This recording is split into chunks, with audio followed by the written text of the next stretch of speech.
So it has been ridiculously hot, as I'm sure all you guys know, and I tried to work on the Firebird yesterday because I've actually had the last couple of days off of work. If you guys watched my last video, when I was doing all that cleaning next to the Firebird, I guess I got into some poison ivy, and I haven't been allowed to work because supposedly poison ivy is contagious, which is factually incorrect, but what do I know? I'm not complaining. I've gotten the last couple of days off of work. And if you guys don't know, I am starting a new job next week. I don't know when this video is going up, but in July, early July, I'm starting my new job, which should be quite the upgrade from where I'm at now. And I'm super excited for that. And I guess having a 1 week break, even though I technically put in my 2 weeks, it was really only like a 2-day notice at my current job, but they'll get over it. They'll be fine. So I ordered some parts for the Firebird. You'll notice no more CBR 600 F2 or F3, just my other F2 that I ride quite frequently. My actual personal, daily rider. And I ordered control arms, lowering springs, and a radiator support, all from Summit. Now, if you guys don't use Summit, I highly recommend you do. They don't sponsor me or anything yet. But I ordered from Jegs my radiator support. If you guys don't know what it is, a radiator support is this big chunk of metal. Holds your radiator, your fenders bolt to it, your hood bolts to it. Obviously, you got your hood latch. Holds all the stuff up front. I ordered mine from Jegs back in early March, guys. Early March, and it never showed up. It is July. It's July 1st on today. So I'm like, whatever. And I tell them, like, just give me a refund, cancel the order. Like, I don't want it anymore. I ordered it from Summit because supposedly they had it in stock. Jegs said the same thing. It just shipped from their warehouse in Ohio. So I should be seeing it in like less than a week, which is absolutely insane. The springs and control arms are both really nice aftermarket high performance parts.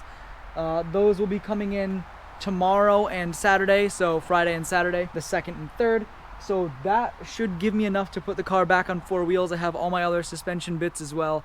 This is going to be another Firebird video, another huge progress video. This is going to be a couple days long. And I don't remember the bumper looking this bad. I'll put pictures on screen of when I first started working on this car about 5 years ago. Now, obviously, I haven't been working on it that whole 5 years. If I had been, wow, I work slow. But I don't remember it looking this bad. It looks pretty awful, but it almost looks cool, but it looks pretty awful. Well, I'll be honest, I have absolutely no idea where I left off the last clips. I think I started the video and then essentially did nothing besides get this rear bumper literally just sitting there. I didn't put any clips or bolts or anything in it. So there's that. I got a bunch of parts that just came in for the Firebird today, guys. The control arms are finally in. All tubular, classic performance something control arms. I don't know, but it came with stickers, so that's cool. So those are in. We also have the new springs. They're 2-inch Hotchkiss lowering springs. Those are going to drop the car nice and low. That's going to look really sick. That's all going on in this video. This car should be back on 4 wheels in this video, but the first step to make that happen right now is probably getting the engine mount secured because, oh gosh, there's all kinds of water in there. Ooh, yeah, there's all kinds of water in there. Oh my gosh. So yeah, the last clip in this video was recorded probably a week ago, and the reason for that is because it's been raining. There's nothing that I could have been doing in the rain. Now, I actually didn't have the last couple weeks at work. It's been kind of weird not going to work after going for, so long just continuously and then having no work at all. A little bit odd, but I wanted to make videos when that happened, but I couldn't because, like I said, bad weather. It's a bit better now, so we're gonna pop this tarp off the engine, get some of this water out of here. In case you guys forgot what she looked like. But under here, underneath that transmission, the 4L80E is the cross member that I had to flip the bracket on and re-weld, slightly modified, of course. We also have to deal with this, put the right hardware in the motor mounts, but I'm gonna focus on getting the transmission up because this can't be on its wheels until that transmission is secured to the car, which right now, it ain't. The only way it's secured to the car and now is literally just because it's bolted to the engine and the engine is sitting on the motor mounts. So we got a little bit of work to do up here. Got to get the Pour 15 out. Hopefully I have some paint brushes. And if you guys don't know what Pour 15 is, it's this black coating you see on my recently restored frame. As you can see, if you do it right, you can get it pretty glossy. Now, this was literally no prep on the frame. I sanded it a little bit and then I just did it. So this is pretty impressive how well this stuff works. I painted over this as well because you're supposed to. You're not supposed to let the Pour 15 sit out to the sunlight. So I sanded it and then I sprayed it with some Rust-Oleum enamel, but we're gonna be doing that treatment so it can never rust again. I don't know if this has ever happened in history, really. Now, the way Pour 15 works is use like a paintbrush. I guess you could use a roller too and just take it out of the can, paint it on. So I'm getting ready. I pull the cross member out from underneath the transmission, jack up the trans, pull it out. It wasn't bolted down at all, just sort of sitting there. So I pull it out, and this is it. It doesn't look pretty, and it's not the best. Basically, this is where the transmission rests on, and then it bolts to the subframe right there and there, holds the transmission into the subframe. But you'll notice I drilled holes in the bottom of this cross member. Now you may be wondering, Nick, why would you drill holes in your cross member? Aerodynamics. No. There was mud, water, whatever this gunk is. I pick the cross member up, I take it out of there, and I'm shaking it around, and I hear this sound. It sounds like water. I'm like, why would my cross member sound like water? It's because there was water in it. I have no idea how. I'm just confused. It's very solid. I mean, it ain't the prettiest, I'll be honest. There could be microscopic holes in here, but the amount of water that came out of this thing is insane. Like, I don't know how that much water came out of it, to be honest. So I drilled some holes, so if it ever fills up again, it can actually drain out. It shouldn't fill up again, especially once I pour 15 it. Pour 15 sponsor me. So yeah, it shouldn't ever fill up again. I don't know how it did in the first place, but so I did manage to get some pour 15. Apparently what I thought was all solid pour 15, I punched through it. There's a layer of pour 15, so I coated this after painting it. Not sure if that's gonna do anything. I also went in here and I did all the seams. As you can see, I spray painted it at first, and then I found out that I had pour 15. So all that seam is pour 15. It's not permanent. I still need to do a little bit more welding underneath, and obviously seam seal it, put a patch in there. But it's very, very close, and I didn't want to see these seams keep rusting, like I said, and ruin my new floors. So that's all set. Let me show you guys those new parts that came in. We're gonna start off with the springs. These are 2-inch lowering springs, all powder coated and whatnot. Let me pull this out of the bag here for you. So this is our nice, freshly powder coated 2-inch lowering spring. Now, this is what came out of the car, but you're not gonna see how much it changed because the old ones literally broke from being so rotted. So you can see the difference there, where even though this one's missing, I think 2 coils, a huge chunk of this one broke off. You can see the height difference. So that's pretty badass. This car should sit nice and low, nice and stiff, handle super well. I'll show you guys what's going here for shocks. Is there a spider? There's a little bug on my lens. Get off my camera. I don't know what that is. Is that a tick? Can you guys see that? I know you could for a second. Yo, what kind of bug is that? When I said I was going all in on this build, I wasn't kidding. Here we have the Competition Engineering 3-way adjustable drag shocks that are going to be in all 4 corners of this vehicle. Got that tubular control arm with the new 2-inch lowering springs. We have all the polyurethane sway bar end links, a brand new drag link, all these bushings, tie rods, literally every single component of the front end of this car will be replaced. Every single piece. Just got back from Lowe's and O'Reilly. Got a whole slew of grade 8 hardware. The outer wheel bearings they had in stock. My trans mount will be in by 4 o'clock today. We also picked up some wheel bearing grease just because the stuff we have is super duper old, and I didn't want to, you know, not have any stuff or use the wrong stuff. And of course the infamous spring compressor, probably going to be the cause of my death, but at least it'll be on camera. So yeah, now with the hardware, gonna go ahead, slap the uppers on, make sure they fit, which I already checked, they should. Bolt them down just loosely, get the idea. Obviously with control arms and many other suspension bits, you don't want to tighten them until the car is on the ground and has most of the weight that it's going to have, be it, you know, the engine and trans is in. So gotta go ahead and do that. Let's get these uppers on.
So we got the control arms on and tight enough so that I can still move them. We're gonna start compressing these springs, get the spindles in. I anti-seized all of the hardware, and that's what I did for spacers. Again, this car is gonna have to hit the alignment shop really bad, but that's what I have in there for now. It's kind of close to what it was before. I don't know, it could have helicamber.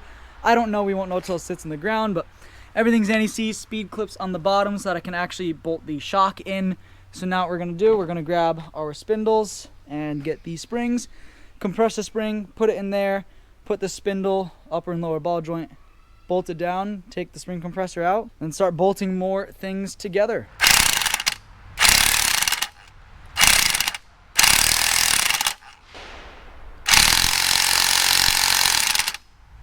So I'm gonna try and fit this in and see what happens. This is a ticking time bomb essentially. Check this out. Now you guys will see it's not adjusted perfectly. I think there's too many shims up here because we got helicamber on the passenger side, not as much on this side.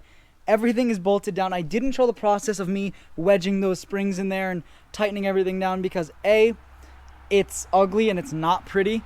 But B, there are other videos online if you guys want a better tutorial. Not that I uploaded, but I didn't want to try and show you guys how to do something that I wasn't fully confident in myself. This is the first time I've ever had to deal with a setup like this, so learning experience for me as well. We have our competition engineering 3-way adjustable drag shocks sitting inside of the Hotchkiss Performance 2-inch drop springs on top of, or in between if you will, the classic performance parts, tubular control arms, all the freshly painted parts, powder coated, everything. It looks absolutely insane now. I know it's kind of hard to tell on camera how good this looks, but in the next part of this video, which is tomorrow, still the same video, I'm gonna go ahead and put all of the steering parts on. I'm gonna put my steering box on. I'm gonna pour 15 in the steering box right now. I might end up upgrading it in the future. As you guys can see, I made a complete mess. This is the steering box I'm using. It spins freely, it feels decent. Just popped all the lines and whatnot off. What I'm gonna do is clean it up, degrease it with some SuperClean degreaser, and throw some pour 15 on it. That should make it look nice and pretty sitting in here. And I might end up changing it out. I would love to do an electric power steering pump in this and do a really nice steering conversion kit, but that's a couple $1,000s. And for now, I kind of want to drive the car as a muscle car, but like, you know, a beefed up modern muscle car, but still having some of the muscle car pieces, like a pushrod V8, as opposed to a newer, you know, twin cam V8. But also, you know, old school coil spring, not coilovers. I might do coilover in the rear, I'm not sure yet. I want to get rid of those leaf springs, that's for sure. But that's kind of the idea, is like a somewhat modernized, sporty muscle car. But getting this all done, everything's all anti-seized and pretty. I'm gonna make sure of that one more time. Everything's tight, got the cotter pins in, of course, don't forget those. But that looks super good. Ignoring that sound in the background, that's a process I'll share with you guys in a minute. If we go under the Firebird here, which I haven't taken you guys under this car in quite some time, but here is that glorious electronic 4L80E. Pretty solid transmission. I have to drop the pan because obviously it's dirty, gross. Needs a filter change and some new fluid, but I figure why not put a nice pretty pan in it too, so I'll be doing that. We have all of the cross member bolted up, it's all tight. There's no longer a jack sitting underneath the transmission, which it has been sitting under there since I got the motor in the car. Got all grade 8 hardware. You can see I made these little custom access holes because you can see those bolts up there. The cross member basically bolts to the trans and bolts to the cross, oh sorry. There's a trans mount that connects the transmission to the cross member, which I had to custom fab. I had to grab this piece, which was over here, flip it to this side, and now you can see those bolts up there. Got that little access port, of course, brand new grade 8 hardware, and of course those brand new body bushings, all grade 8 hardware. I know there's some rust and crust up in there. A lot of that's anti-seize actually, but I do have to spray that up real quick. Just from, you know, assembling the car, you're gonna scratch it up. And obviously I still have to finish some of the welding under here. It's just tacked in place. All the weld up in there is finished, but like I said, this stuff has to be finished just in the back over here. And then I'll pour 15 everything under here. But it looks like the cross member is all set. That's all tight. Got them tight going into the trans. Maybe. Now that this is in, can focus on the front end, finish up getting the steering box, all the steering parts in, and then hopefully put it on some wheels. Got some of that nice, good-looking zinc-coated grade 8 hardware holding on the steering box right here. Had to custom make that hardware, add new threads, and then cut off the old ones. Nobody makes those bolts, and I'm not about to waste my time and go and buy some specialty bolt. So made my own, and it's probably better than what I would have ordered if I did get specialty anyway. So with that on, I was about to throw on, this is the old setup, all the old steering stuff with the drag link and pitman arm and whatnot. So I was about to throw it all on, but then I realized none of it actually came painted. Only like 2 parts came painted. Like you can see the outer tie rods, nice painted black, but then the rest of it wasn't painted. So what I have going on here, I have my new drag link, I have my, I don't even know, I have my pitman arm up there. All this stuff is getting painted black, as you guys can see. Now I'm not sure how long this is going to take to dry. It could take an hour, could take 3 hours. The paint is always different and it's pretty humid out. So while this stuff hangs and dries, this one has enough coats. This and those two have to get 2 more coats. That's all done, just waiting for it to dry. It's still very tacky and it's been painted. I don't think I've thrown a coat on it in like 20 minutes, so it's gonna take a while. Might not get it done today, but it will be done in this video, I promise, I think. So here are all the freshly painted bits. Now, these all dried. You see they look nice, taped it off, looks all proper. Came out pretty good, missed a few little areas, doesn't matter. That's not dry. I'm pretty sure that's one of the first pieces I painted too. It's been about 15 hours. Even like real car paint, like professional body paint, doesn't take that long to dry. So not quite sure what's going on there. I painted it all at the same time in the same conditions with the same prep.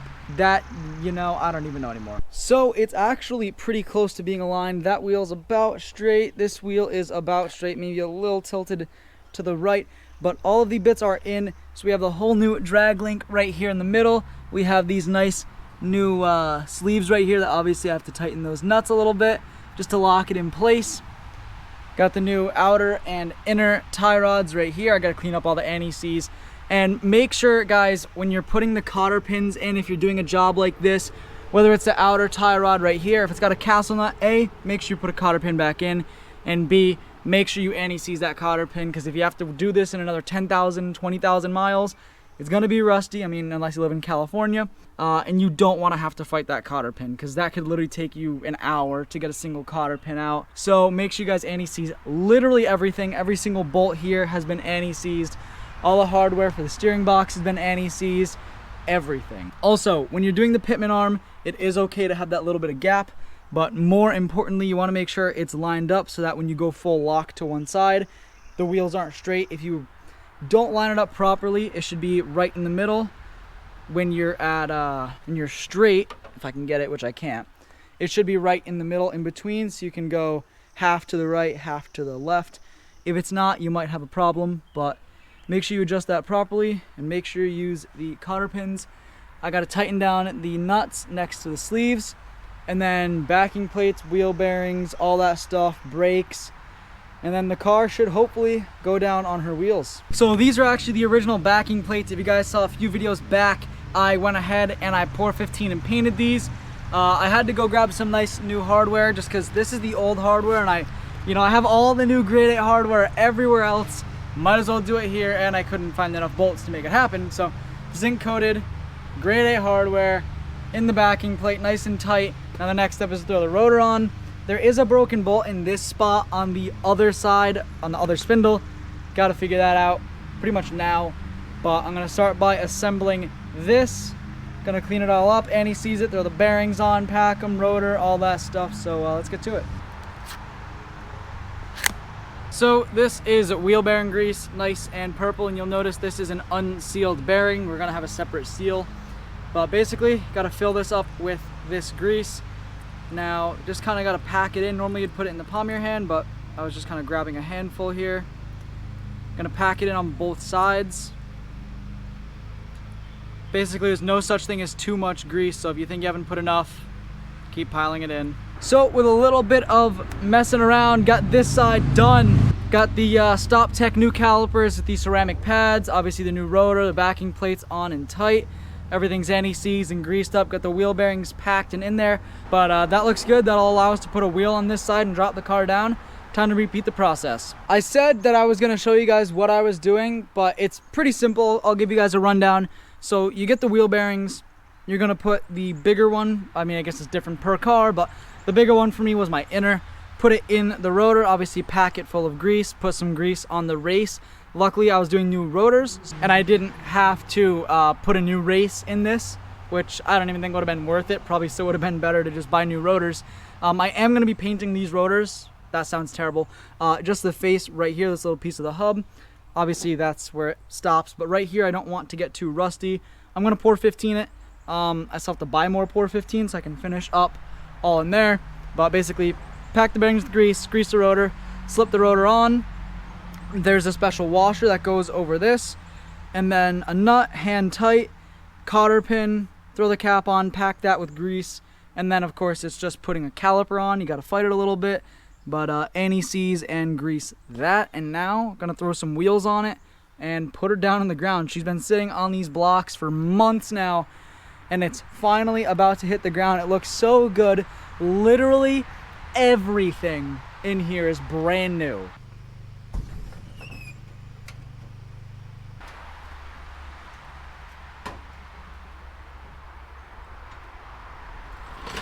So this is where the Firebird was. You can tell because there's just gunk and nastiness sitting on the ground.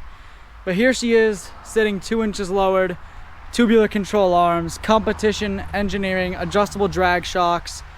We got all new suspension parts underneath it, wheel bearings, brakes, calipers, all that stuff. Sits pretty dang low. Now of course that's gonna sit a bit lower, but we're not even fully sure yet because that's a different tire and this one doesn't have air. But we're also missing like 400 or 500 pounds in weight between fluids and body panels. So I'm not fully sure where it's gonna sit yet, but this gives me a pretty good idea.